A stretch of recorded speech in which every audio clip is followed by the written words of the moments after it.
Hello student, myself Prakash Ingre, and today we are going to learn about the topic respiration and circulation and subtopic hypertension,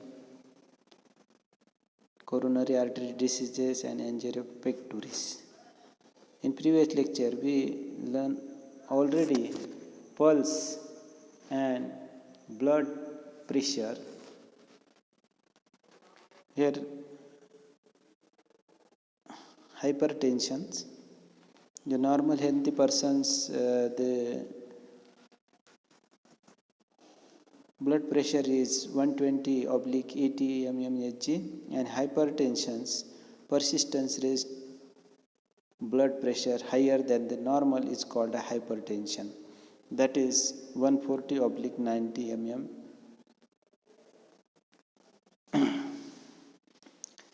जर का normal व्यक्ती असेल तर त्याचं 120/80 हे systolic आणि डायस्टोलिक प्रेशर असते, म्हणजे कॉन्ट्रॅक्शन आणि रिलॅक्सेशन होत असते नॉर्मल बिंगसाठी. पण जर का हायपरटेन्शन झालं, हाय बी पी जर झाले तर त्याला काय 140/90 हे झालं हायपरटेन्शन. हायपोटेन्शन केव्हा होईल? जेव्हा बिलो 110/60 जर असेल समजा, तर ते आपण हायपोटेन्शन म्हणून त्याला. हायपोटेन्शन, हायपरटेन्शन या दोन्हीमधला तुम्हाला फरक लक्षात आला जाईल. It damage the heart, brain and kidney. Hypertension झालं तर काय होते की आपल्या हार्टवर ताण येते, ब्रेनवर ताण येते आणि किडनीवर सुद्धा डॅमेज होते. Under the condition of hypertension, heart uses more energy for pumping, which cause angina pectoris. आणि जेव्हा हायपरटेन्शन होते तेव्हा हार्टला खूप मोठ्या प्रमाणात ऊर्जेची आवश्यकता असते, आणि ही ऊर्जा कशातून ऊर्जा पंपिंगसाठी आवश्यकता असते, आणि त्यामुळे एंजिना पेक्टोरिस होते, म्हणजे छातीत दुखणे सुरू होते. The chest pain due to the lower blood supply to the cardiac muscle and may lead to the myocardial infarction. There are more chances to brain hemorrhage due to hypertension, as artery in brain and less protected by surrounding tissue as compared to other organs. आता जेव्हा आपल्या छातीत दुखू लागते तेव्हा बऱ्याच वेळेस आपल्याला काय खूप मोठ्या प्रमाणात एनर्जीची आवश्यकता असते पंपिंग ॲक्शन होण्यासाठी, आणि त्याचा जर पुरवठा झाला नाही तर त्यामुळे काय होते, छातीत दुखणं सुरू होते, आणि जे ब्लड सप्लाय, या ब्लड सप्लायमध्ये मसल्समध्ये मायोकार्डियल इन्फेक्शन होते. त्याचा परिणाम काय होते, ब्रेन हॅमरेज सुद्धा होऊ शकते. In kidney hypertension may cause kidney failure. बरेच वेळेस या हायपरटेन्शनमुळे किडनी फेलियर होण्याची शक्यतासुद्धा असते. कोरोनरी आर्टरी डिसीज म्हणजे कॅटसुद्धा म्हणतो. It also called as atherosclerosis. In this calcium, fat, cholesterol and fibre tissue get deposited in the blood vessel supplying to the blood to the heart muscle making in the lumen narrow. आता हे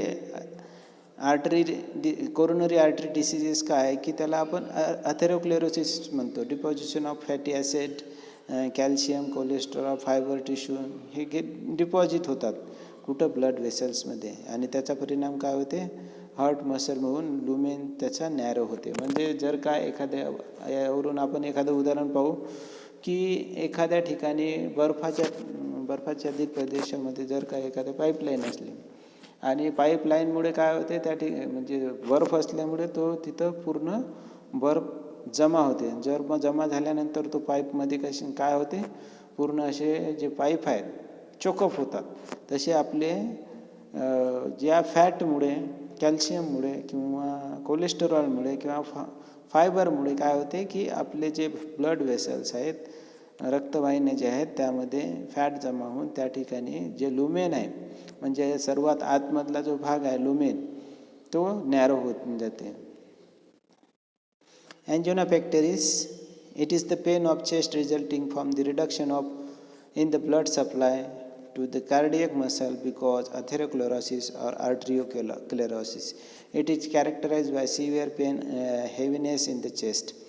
The pain may spread the neck, lower jaw, lower arm and lower left shoulder.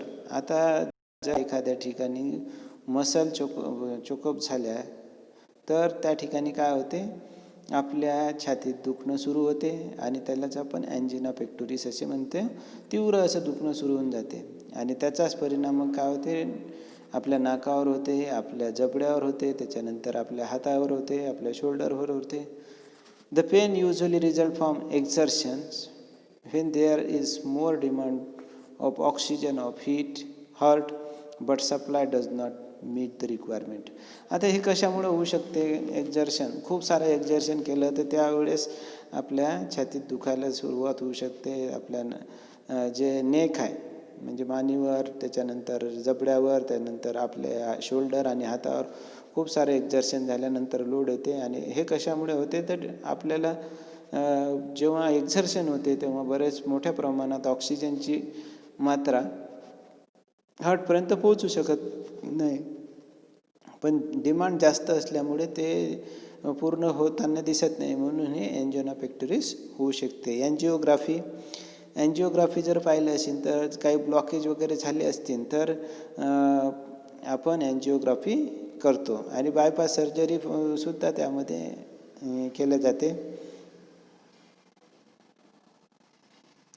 एंजिओप्लास्टीमध्ये काय होते, एक stent insert करतात आपल्या ब्लॉकेजमध्ये आणि restore the blood supply, पुन्हा तो ब्लड सप्लाय करतात आणि बायपास सर्जरीसुद्धा करतात. The atherosclerotic region by past which part artery taken any other suitable part of body like hands or legs.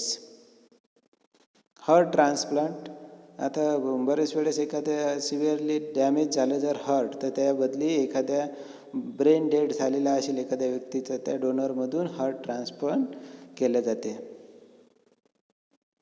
आणि हार्ट ट्रान्सप्लांट नेसेसरी केव्हा असते, जेव्हा एखादा व्यक्ती एंड स्टेजला असेल किंवा तो मृत्युमुखी पडण्याच्या स्टेजला असेल किंवा हार्ट फेल झालं असेल, तेव्हा आपण हार्ट ट्रान्सप्लांट करतो. सायलेंट हार्ट अटॅक किंवा ते चेस्ट पेन असेल, hypertension, shortness, breath, sweating and dizziness, हे जेव्हा होते आपल्याला तेव्हा सायलेंट हार्ट अटॅक येऊ शकते. Symptoms of silent heart attacks are mild that a person often confuses it for regular discomfort of thereby ignores it. बरेच वेळेस आपल्याला श्वास घेण्यासाठी त्रास होत असेल तर आपण त्याच्यावर इग्नोर करतो, तर हे सिम्पटम्स आहे. It has been studied mens are more affected by this silent heart attack than female. आपल्याला जर पाहिलं तर यामध्ये जे पुरुष असतात या पुरुषांची संख्या जास्त असतात स्त्रियांच्या तुलनेत.